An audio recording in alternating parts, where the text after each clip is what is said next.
Hi, everyone. Thank you for joining us today for our third installment of Making Your Case, How to Tell Your Story. I'm Tasha Littles, the Director of Parent Support Network. Um, you'll hear a little bit more about my PTI a little bit later. And we have Lisa Math, who is our co-director of the United Families Children Mental Health Grant and our Family Star Grant, which service the entire state of Florida. So thank you all for being here today, and let's learn how to tell our story. Great. I'm thrilled to be here with you again, Tasha, excuse me, and thrilled to help support those advocates that are watching to learn how to be the best advocate for their loved ones and for the communities that they work in and serve. So I'm thrilled to be here, and let's get started. I'm going to go ahead and share my screen. Okay, thank you, Lisa. Okay. All right. We've already kind of gone over the premise of what our presentation is going to be like, so we can skip this side. Skip this slide. All right. So welcome again, our Facebook family and friends. If you're new to this presentation, we welcome you. If you have an opportunity to see part 1 and part 2, please do. And we're going to go on to the next one. Great. Thank you. Okay, Family Network on Disabilities is a 501(c), and we are a nonprofit. We began in 1985 with a group of concerned parents who needed resources for their child. So that is where FND was born, in the living room with other families, sharing their experiences with one another. Keep going. Okay. Thank you. Mhm.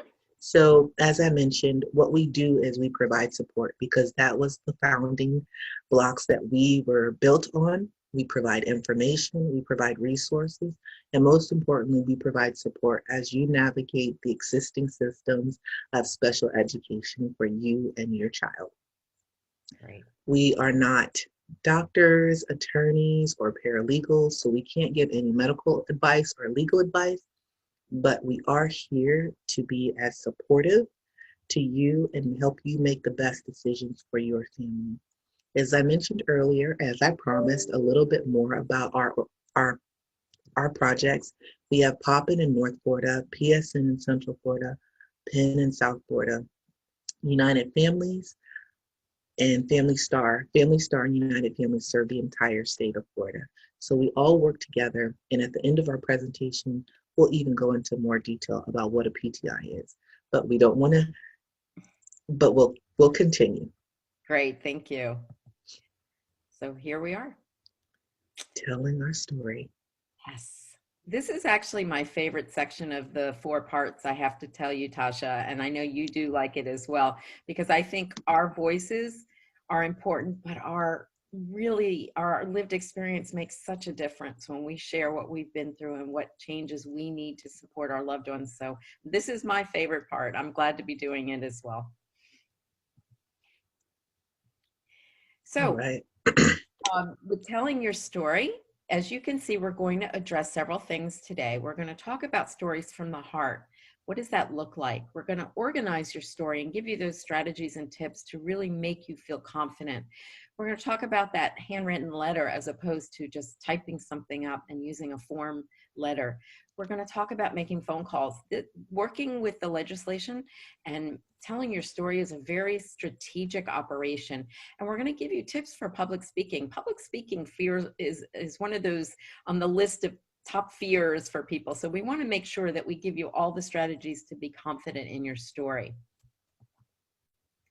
So let's start by talking about stories from the heart.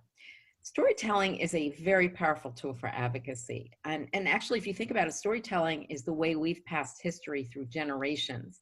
So really, Yes. storytelling it has an incredible foundation.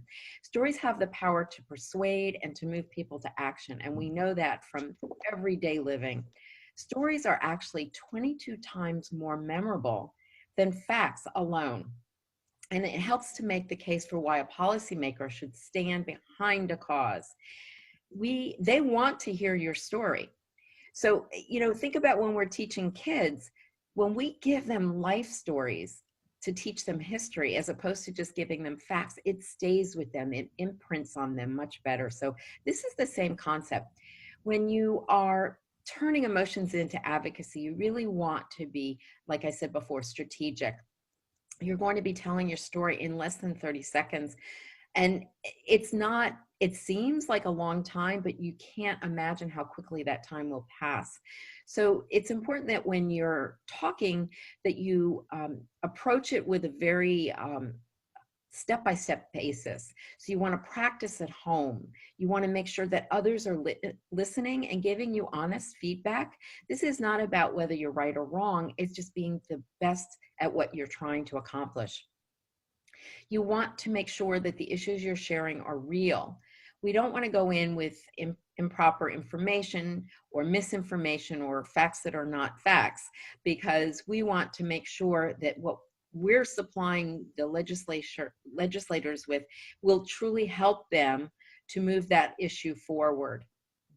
Answer questions. They're going to ask a lot of questions when you're out asking for support. Answer them clearly, concisely, and with the best and most accurate information you have. And you might want to know your audience. Remember, the individual you're talking to has a specific mission also. So you want to make sure that your mission aligns with their mission to move the story forward. Thank you, Lisa. And when I hear of the term sharing or telling your story, I often put sharing my truth with it because I've heard that term a lot. So this is telling your story, sharing your truth, and now we're going to talk about how to organize that. So you want to be specific in terms of what you want to ask and what the audience wants you to ask. Excuse me. It's essential that you know what you want to do, who you want to ask, what you're able to ask for, and who you should look for to ask those questions. So you need to be extremely specific when you're organizing your thoughts. You want to make it personal. As we talked about, sharing your story, telling your truth, you want to attract people to your cause through a compelling story. We know that a story is the thing that we're talking about, or what actually has had an impact on us or our community. Convey the struggle, convey that description of what's going on in your community or what's affecting you and your household. Don't try to tell too much. Your story isn't a chronicle, but it's more or less like a snapshot. So you want to concentrate on the most important parts of that snapshot. You want your story to be informative. So what kind of facts are they going to get from your story? What kind of things can they go back and they can look up? And they want to make sure that you have the main point addressed in this informative. And you also want to make sure it's timely. You want to make sure you contact the decision maker. And after the decision is being made, you want to contact that legislator or that decision maker at that point too. You want to let them know that you are a valued constituent and that you value what they do, even by listening to your story. Next slide. Handwritten letter. As we are going through this pandemic, a lot of handwritten letters have not been sent, but it is still encouraged. So what legislators love best are the handwritten forms of communication. Your mom and pop letters, you never want to send letters via email because emails are very easy. And faxes are even better because you get to see that the handwriting of the person who is telling that story.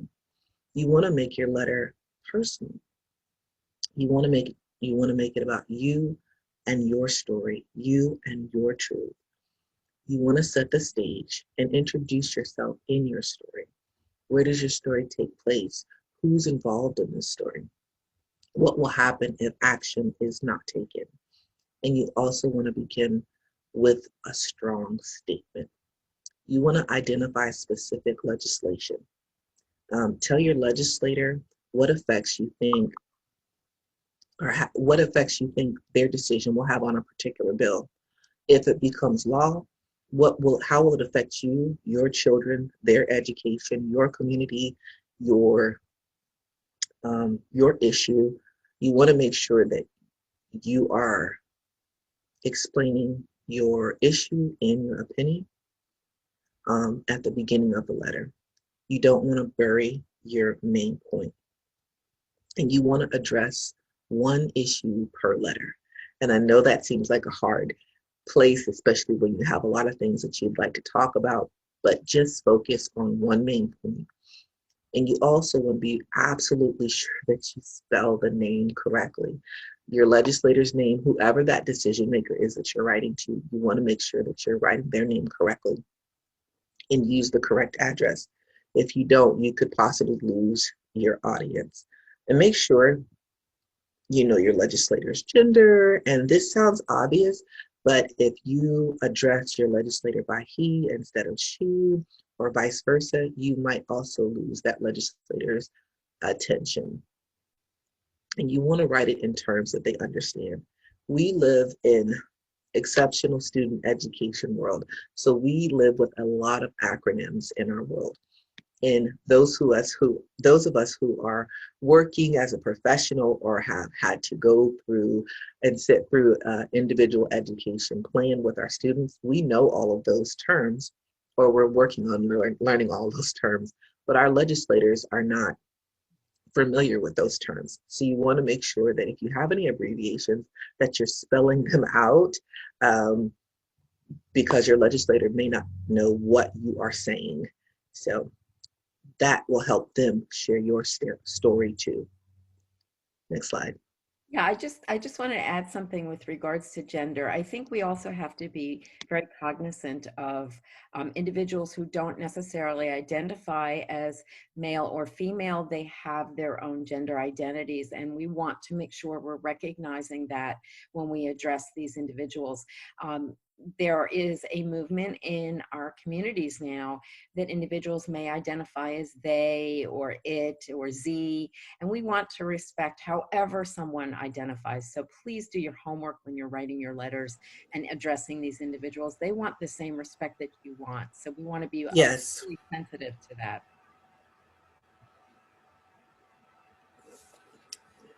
So I think this is yours. Okay. Phone calls.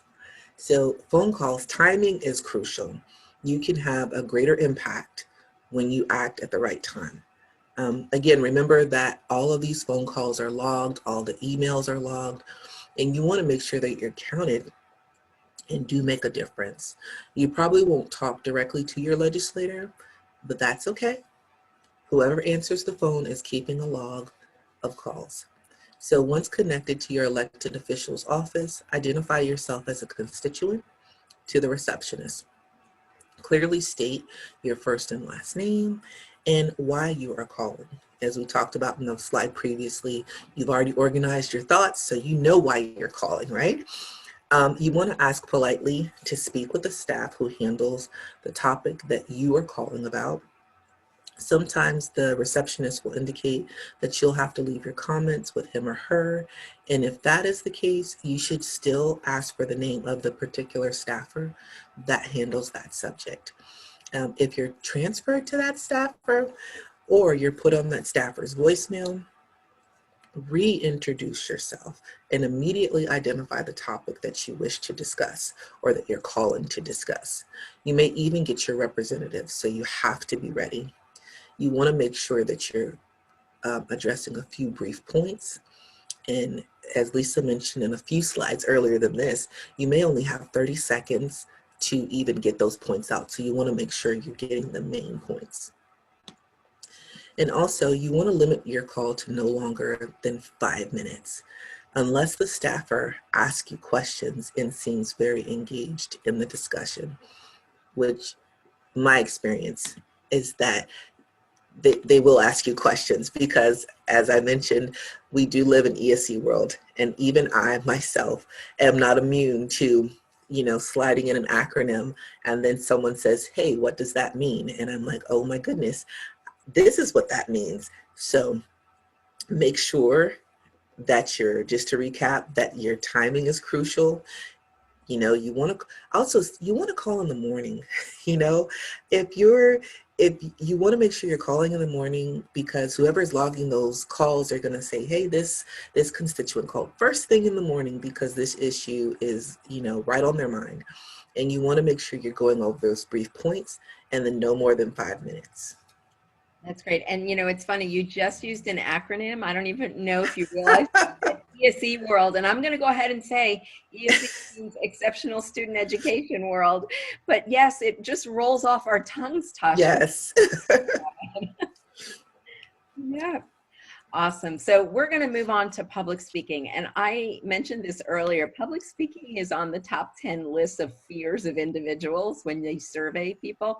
It absolutely petrifies people. And even people that are in the world of acting and CEOs, they all have this fear. It's not uncommon. So we want to give you some tools to help work through that anxiety that you might start to feel. Listen, I speak regularly and I always get anxiety right before, and I love to speak. So it's not that I don't understand or have the capacity to do it. I think it's just natural for us to feel that anxiety prior to speaking in front of audiences or individuals we don't know. Hmm. Understand that writing can be very effective. And so if you write it down and you can practice it over and over again, it gets easier. You can never practice too much. That's my feeling. I sometimes even are running through my remarks and a half hour before I have to speak, just because it gives me a confidence boost and it makes me feel more comfortable with the language and everything that I'm going to be sharing. And if you haven't done it, again, find individuals that you can trust to give you honest feedback. Practice in front of them numerous days, different times of the day. When we're more tired, we tend to have more anxiety. Again, remember, you don't know when this is going to take place, so you want to make sure you're comfortable in all situations and settings. Always tell the truth. We can't stress this enough. The information you are sharing with these legislators has to be accurate and up to date. It's up to you to do the homework and get that information. Any misinformation will absolutely negate the work you've done and potentially not put it on the agenda for that legislator to work with. If you're not sure about an answer, it's okay to say so and see if you can get that answer back to them so that they can have it to move forward on your issue. Try to make a connection with the audience emotionally. Remember, these individuals that you're speaking with have a mission just like you have a mission. Try to remember that they are working for the greater good, just like you are advocating for issues that you're passionate about. You want them to feel that passion. Tell them why they should be interested in what you're talking about. But also, first and foremost, before you even start, you're going to identify yourself, of course. It's a waste of time if you haven't made it clear how you're connected to the district or the legislator that you're speaking with. Remember to prioritize your requests. We talked about this numerous times in this presentation. Time is critical in this situation. You may get 30 seconds, you may get 5 minutes, you may get a half hour, depending on whether there's an interest there. So you want to make sure that you're not asking for too many things, that you're putting your priorities in order, and that you're not overwhelming the audience. Working with props. It's interesting because aids can help enhance what you're saying, but they also can be a distraction if they're not properly used. So we want to make sure that we're using them correctly. Leave them with something to think about. Lasting impressions are important. Provides information to that story with that tangible item that will really enhance what you're trying to say. You might want to consider using photos or slides or PowerPoint presentations or related items. Let's say you're talking about your child. You might want to show their artwork or their communication notebook, or you may bring your baby, actually.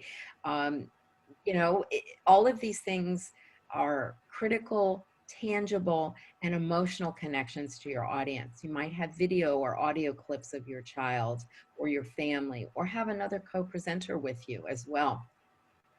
You want to try to leave something with them that they can take with them to access after your presentation. So you want to definitely leave them with maybe a one pager that summarizes your content or your ideas or issues. And if you don't have something, maybe that's something you can work on with an organization to move your issue forward. Lastly, you want to be polite. We can't say this enough. That audience needs to connect with you, and you want them to see you as there, as a compassionate individual, no matter who you're speaking with. Some more tips to remember is try to relax. I know that's a hard one, especially when you're anxiety ridden before presenting, but sometimes doing some deep breathing beforehand will help, or if you're into meditation, or even just look at the audience. Sometimes just looking at some faces in the audience that are familiar or that look friendly will calm your nerves a little bit. Remember, these are all human beings in your audience. It's not that they're enemies. You You want know, to Lisa, I want to chime in there because it's interesting because when you're public speaking, you want to make sure that what you've practiced, you say. Don't try to add any new information that you just learned that moment to your public speaking because it will trip you up. It'll make you even more nervous to present that information. Just wanted to share. Oh, I love that you injected that. So thank you. Anytime you have something to say, please push in. Um, so for those that are going to be talking to larger audiences, you're probably going to use a microphone, and using a microphone can be intimidating. So if possible, maybe you want to go to the audience arena early and possibly practice talking and making sure that the placement of the microphone is comfortable for you as well. In smaller groups, you may not have a microphone, which means you're going to have to project your voice. Practice doing that as well. The most big often the problem is pacing yourself, meaning that you're talking too quickly because of your nerves, and we don't really hear what we're saying. So sometimes that's hard. If you have an audience person, like a point person, sometimes if you have a friend or a colleague that could be in the audience, and look at them occasionally when you're speaking, they can send you signals to tell you to slow down if you're speaking too quickly, or raise your voice. Things like that are great to help ease the nerves that you're feeling. It's always helpful to establish clear and frequent eye contact with your audience. Again, remember, these are individuals who have come to hear what you have to say. Hopefully you're engaging them so they want to hear it.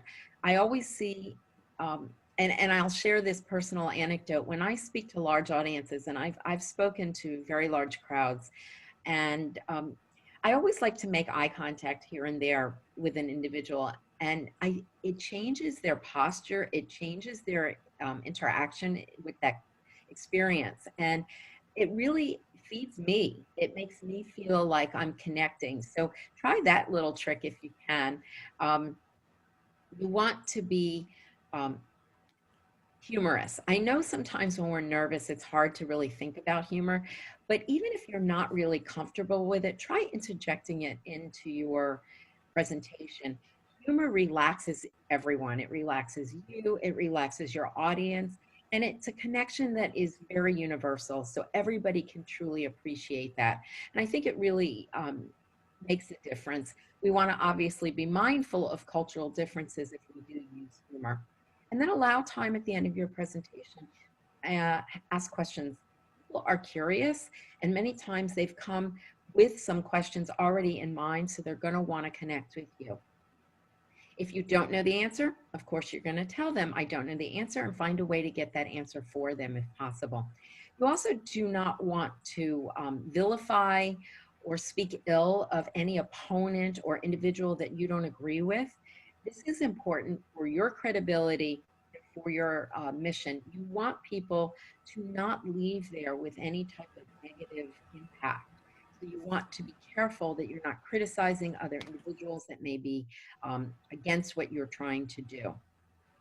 And of course, we don't deliver ultimatums. It's not, if he or she doesn't agree with my issue, I won't vote for him or her.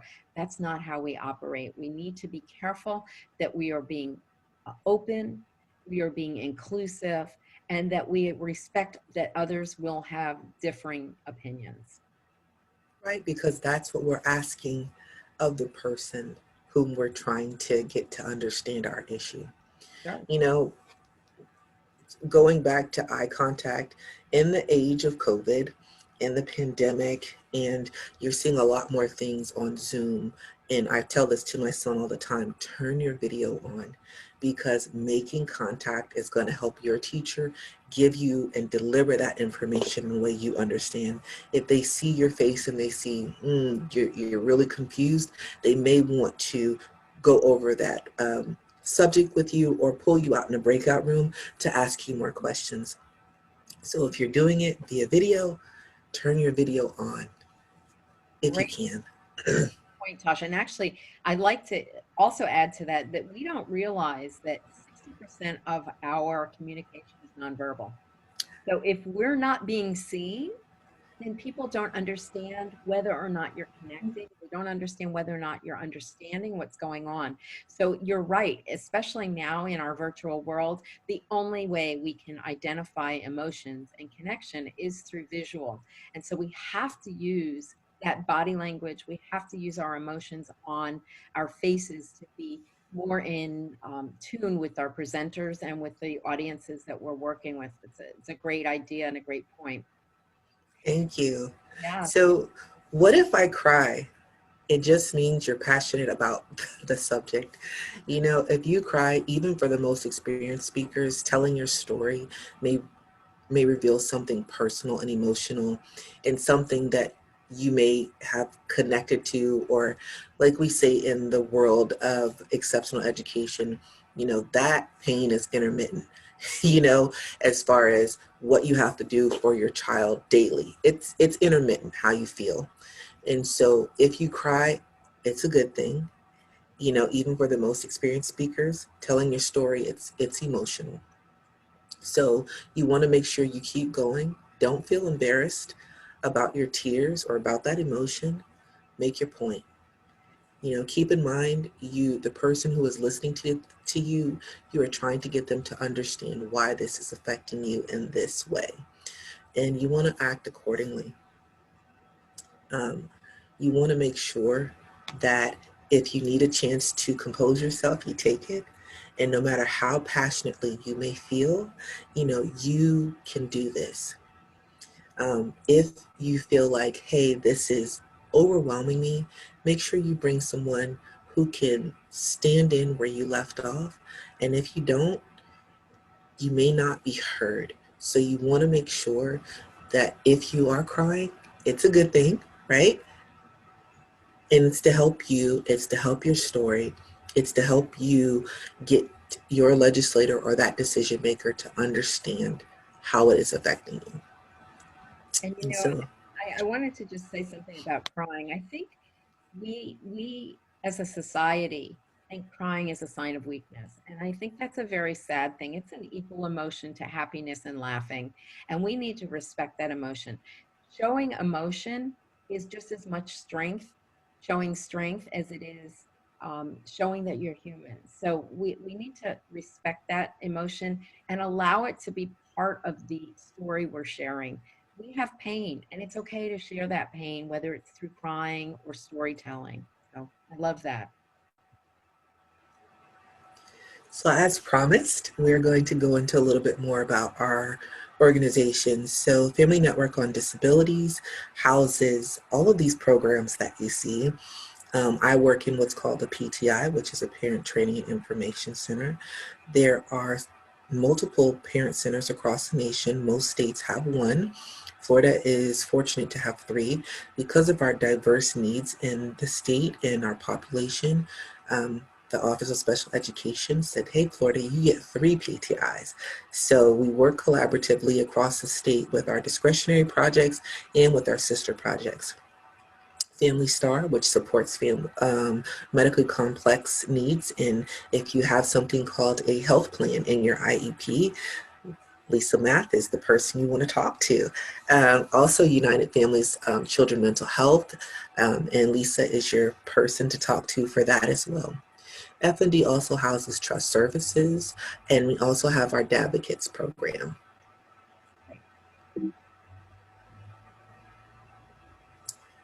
So here are our downloadable resources. If you go to www.fndusa.org, you will see free ESE downloadable resources.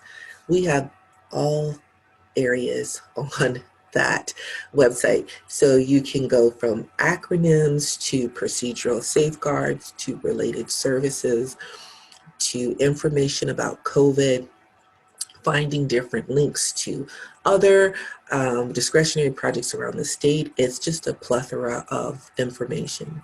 And we also have those downloadable resources in Spanish as well. So you can see our social media handles.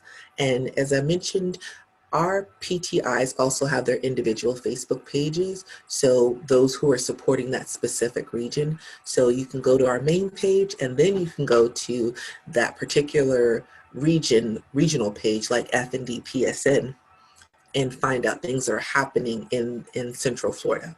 We also have a non-accredited um, FND University, which is utilized to help you gain more information and more understanding, and just go at your own pace. So I just wanted thank to you. add, with regards to those downloadable resources, for those of you that are in need of information about complex medical needs or special healthcare needs or developmental disabilities, there's a whole host of resources there for you as well. And we have resources to support families that are struggling with a loved one with mental illness or mental health challenges, and information there as well. And we really encourage you to go through our website. It's really got an incredible number of resources to really become the best advocate. And that's what we're talking about, making your case. So we really are supporting you through all of the portals that we offer in the communities. And it's downloaded, and it's updated regularly. So what you see on our Facebook pages as far as new downloadable resources that are done every day by our director of communications, it'll come up on our website shortly. So it's a very up-to-date list. Yes, it is. Great. Would you like me to take us out? Take us home, Lisa. All right. So this is how you can reach our organization. As we've mentioned at the beginning of the presentation, we are here to serve you at no charge. Please give us a call. Our 800 number is 800-825-5736. You can let us know what your needs are. You'll be assigned to a staff person who will reach out to you and try to support your needs, whether it be with emotional support, resource linkage, downloadables, links to organizations. We just really are very capable of getting you to where you need to be, both emotionally and for your loved one with a disability. So we want you to really get to know us better. We hope you've learned a lot through the third session of Making Your Case. We've got our last one coming up soon. We hope you'll join us for that. And once again, I want to thank you, Tasha. I love collaborating with you. We are a great team. We have so much knowledge that we're both sharing that I love doing this and seeing the back and forth that we have. Thank you, Lisa. Same here. And I look forward to seeing all of you out there in our last module. Bye, Great. everyone. Yes, have a great day.